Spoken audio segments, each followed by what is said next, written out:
Olá, gente, tudo bom com vocês?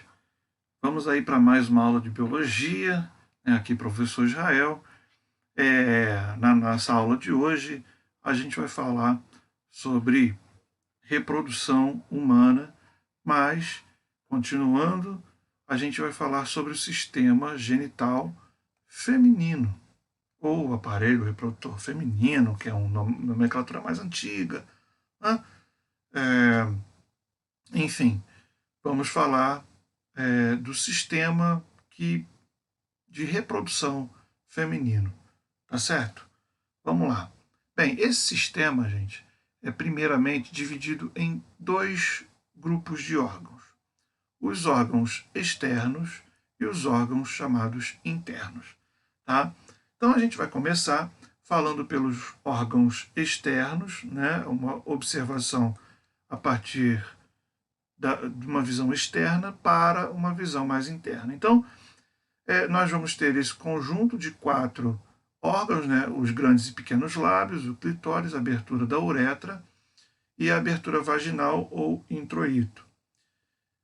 Esse grupo de órgãos externos, nós vamos chamá-los de pudendo ou de vulva. Tá? E como órgãos internos, nós vamos ter aí a vagina, as glândulas de Bartholin ou também chamada de glândulas de vestíbulo, tá? Glândulas do vestíbulo. Nós vamos ter o ímen, o útero, tubas uterinas e ovários. Beleza, gente? Então vamos lá, vamos ver esses órgãos aí. Bem, então primeiro vamos olhar para os órgãos externos. Os órgãos externos, eles têm grupos, né, de estruturas importantes. Primeiro, o monte pubiano, ou monte pubis, que é a parte frontal, tá, da abertura do pudendo feminino. O monte pubis é uma região que vai estar os pelos pubianos e ela tem uma camada de gordura de tecido adiposo um pouco mais pronunciada. Tá? Nós vamos ter aí, então, os grandes lábios, ou lábio maior, tá? Que é uma protuberância externa, né, que a gente vê aqui, que tem o papel de uma barreira física, né, protegendo todos os ósteos, né, o ósteo vaginal, o introito, né, o ósteo da uretra, protegendo toda essa região, né, chamada de fossa vestibular, que é essa região interna. Então, esse lábio maior ele protege toda a região, tá, do pudendo. Por dentro, nós vamos ter o lábio menor, que é essa estrutura aqui, ou pequenos lábios, que tem a função também de proteger, e esse pequeno lábio ele é de um tecido esponjoso, então ele se enche de sangue, ele é bastante vascularizado, se enche de sangue, tá? Então ele tem variações ao longo do ciclo menstrual, ele pode ficar mais avermelhado, mais entumecido, mais flácido, e também ocorre nessa região sensações é, de estimulação sexual, tá bom? Também. Bem, acima logo aqui, nós vamos ver o clitóris. Tá? A gente tem aqui duas regiões do clitóris, o prepúcio e a glande. E ainda temos um frênulo, que é como uma pele que segura ele ali.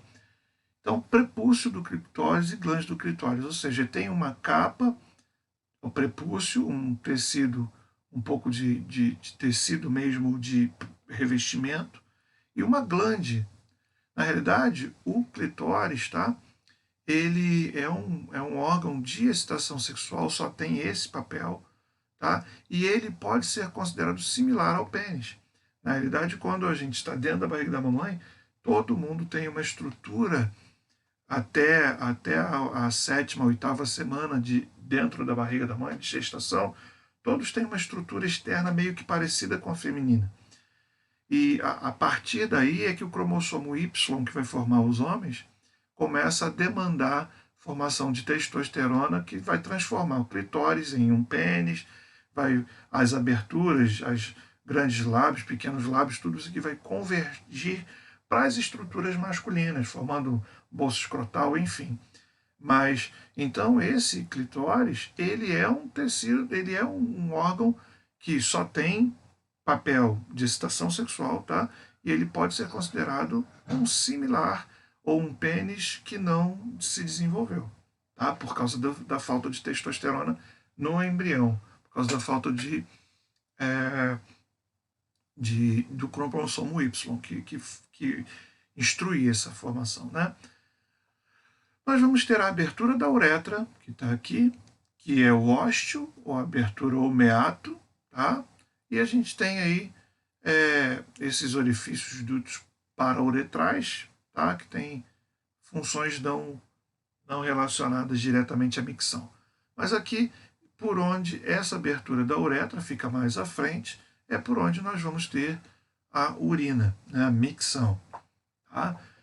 E logo abaixo, nós vamos ter o ósteo vaginal ou introito também. Tá? Esse ósteo é o local da penetração peniana, da entrada do pênis.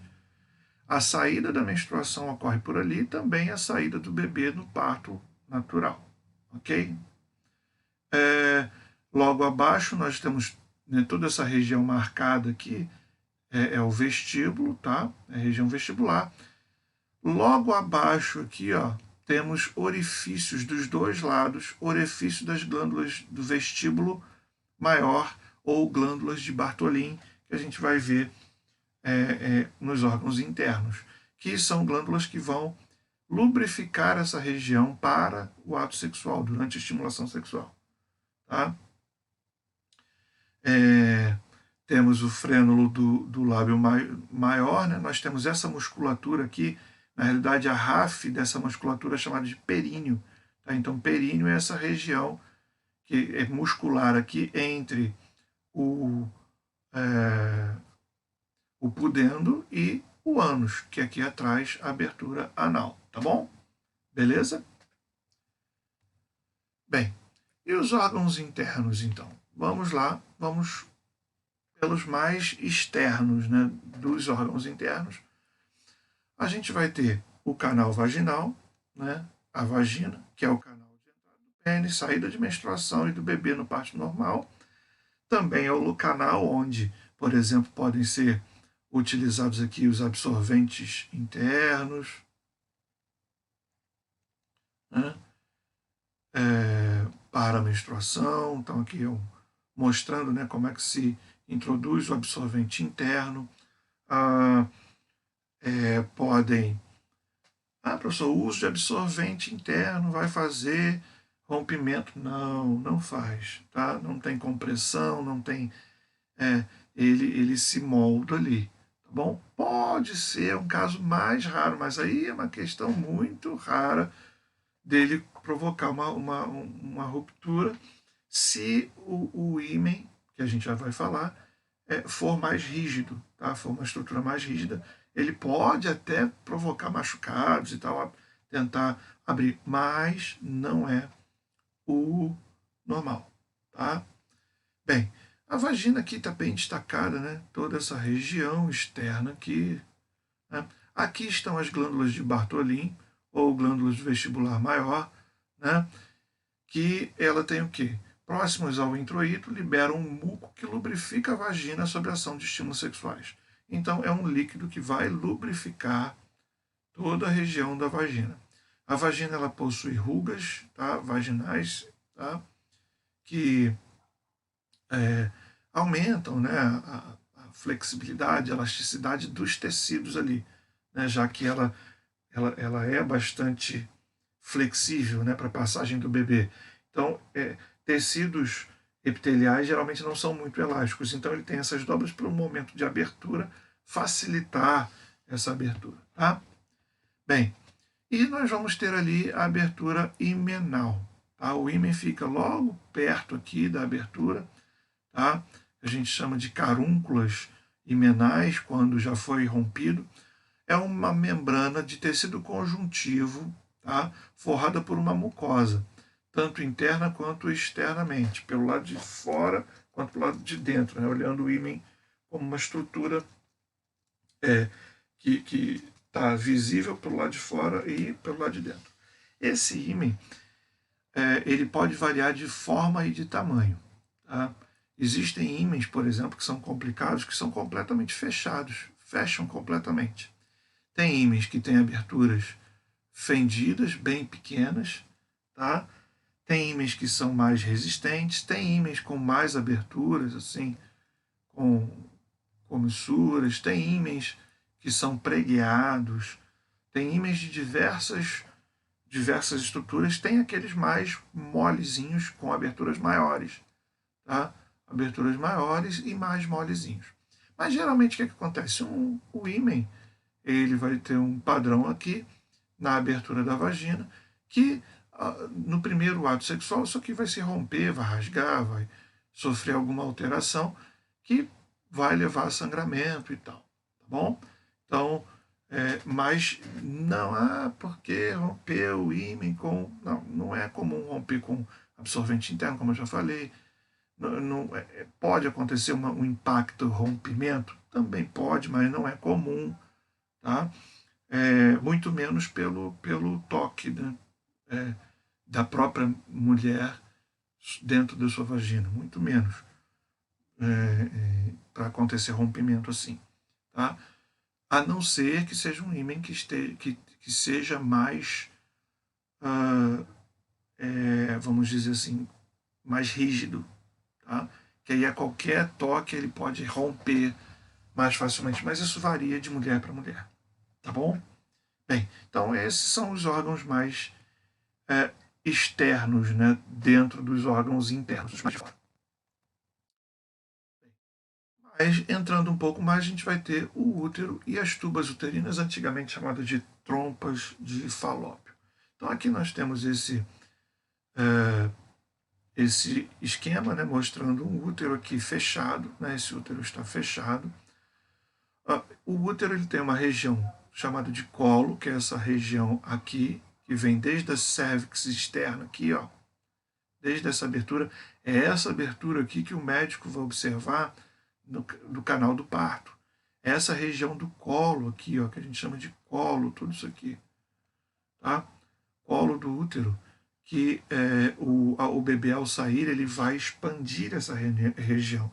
É aqui que nós vamos ver, então é aqui que o médico observa se tem ou não abertura para a passagem do bebê, tá bom? Entrando um pouco mais, esse útero vai ter o seu corpo nessa região toda aqui, que é chamado de corpo,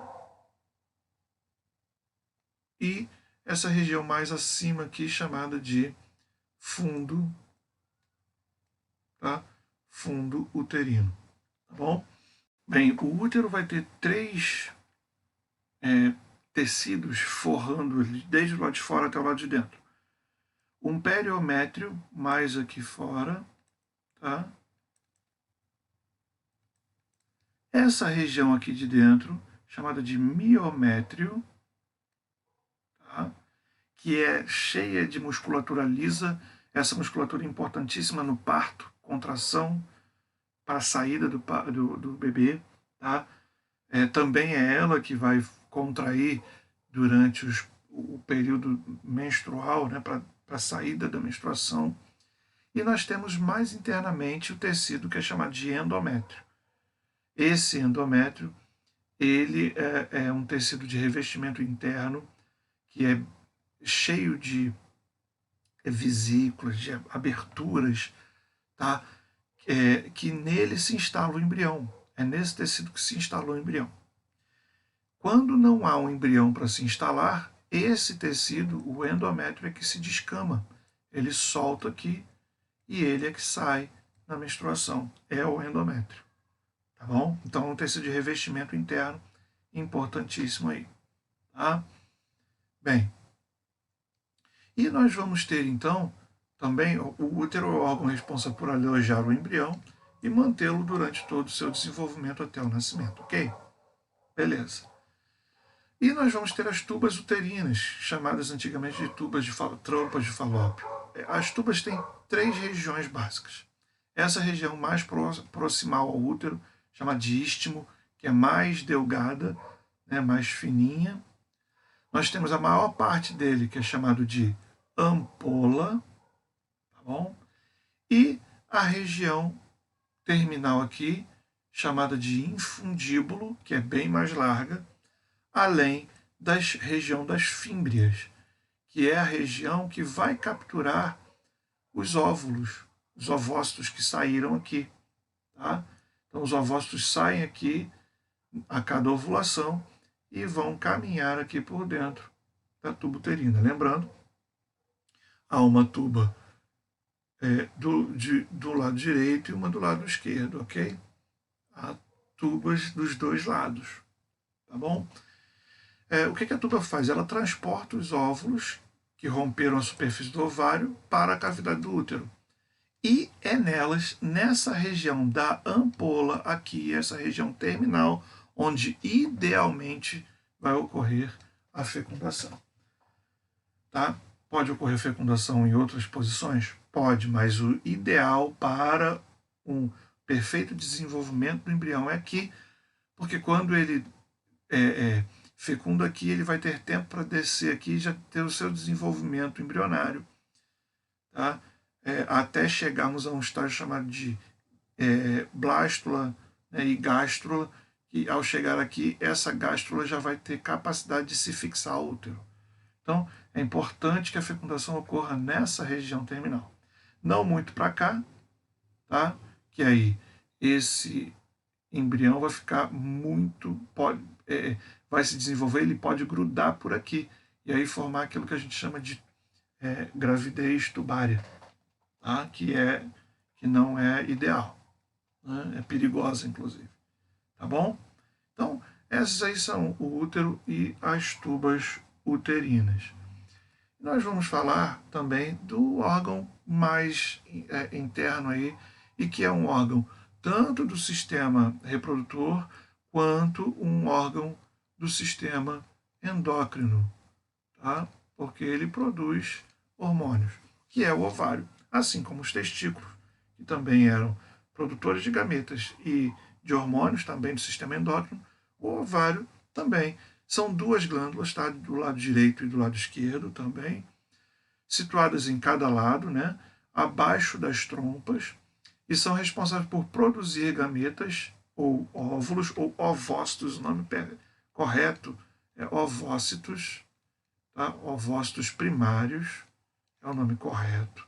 Que vai sair daqui é um ovócito primário. E esse ovócito ele se rompe e vai passar aqui pelas fímbrias, passando pelo infundíbulo, ampola, né? Enfim, passando pela trompa aqui. Bem, como é que se desenvolve aqui? Esse órgão, o ovário, ele tem o que a gente chama de folículos, que são essas estruturas aqui, tá? Então, aqui nós temos um folículo primordial, aqui um folículo em amadurecimento e aqui um folículo maduro com o óvulo já bem aqui prontinho, tá? O ovócito primário. Esses folículos, eles induzem a produção do estrogênio, tá? Eles vão produzir aí o estrogênio, beleza? Que vai ser liberado aí para o corpo da mulher como um hormônio sexual, tá? Depois que aconteceu a ovulação, forma-se aqui um corpo amarelo ou corpo lúteo. Esse corpo lúteo produz estrogênio em menor quantidade e muita progesterona. Olha o nome do hormônio. Progesterona, ou seja, progestação. É o hormônio da gestação. Quem produz isso? Esse corpo lúteo. Tá? Depois a placenta passa a produzir também, segurando o embrião no útero, tá? Mas os primeiros momentos da gravidez, Quem vai produzir toda a progesterona necessária é o corpo lúteo, tá? Que vai regredir após o nascimento do bebê. Ou, se não houve ovulação, o óvulo vai sair, esse corpo lúteo também vai regredir, formando corpos albicans, que é esse corpo aqui, que agora fica ali como se fosse uma cicatriz, tá? Da saída do ovócito. Beleza, gente? E aí para de produzir progesterona, o útero começa a contrair e vai descamar aqui, produzindo a menstruação. Tá? Nos óvulos, nos ovários, é bastante comum a gente falar dos tais cistos, né, ovarianos, né, que são regiões, porque está acontecendo ali muita divisão celular. Então, podem acontecer de formar regiões ali que tem um crescimento celular normal, tá? Que tem algum tipo de produção anormal dos ovácitos, tá? Na região dos folículos, tá bom? Aí a gente chama isso de cistos ovarianos, tá? É um não funcionamento normal, tá? Esse ovário está ligado ao útero pelo ligamento ovariano. Aqui não é um canal não, tá, gente? Nada passa aqui. Isso aqui é um ligamento mesmo, um tecido que sustenta o ovário aqui na posição, tá bom? Há um ligamento maior aqui, ó, que é esse aqui, que forma como se fosse um manto externo segurando toda essa região. Tá bom, gente? Então, é isso. Esses são os órgãos do sistema genital feminino. Agora é exercitar. Beleza, gente? Aquele abraço, valeu mesmo. Até a próxima.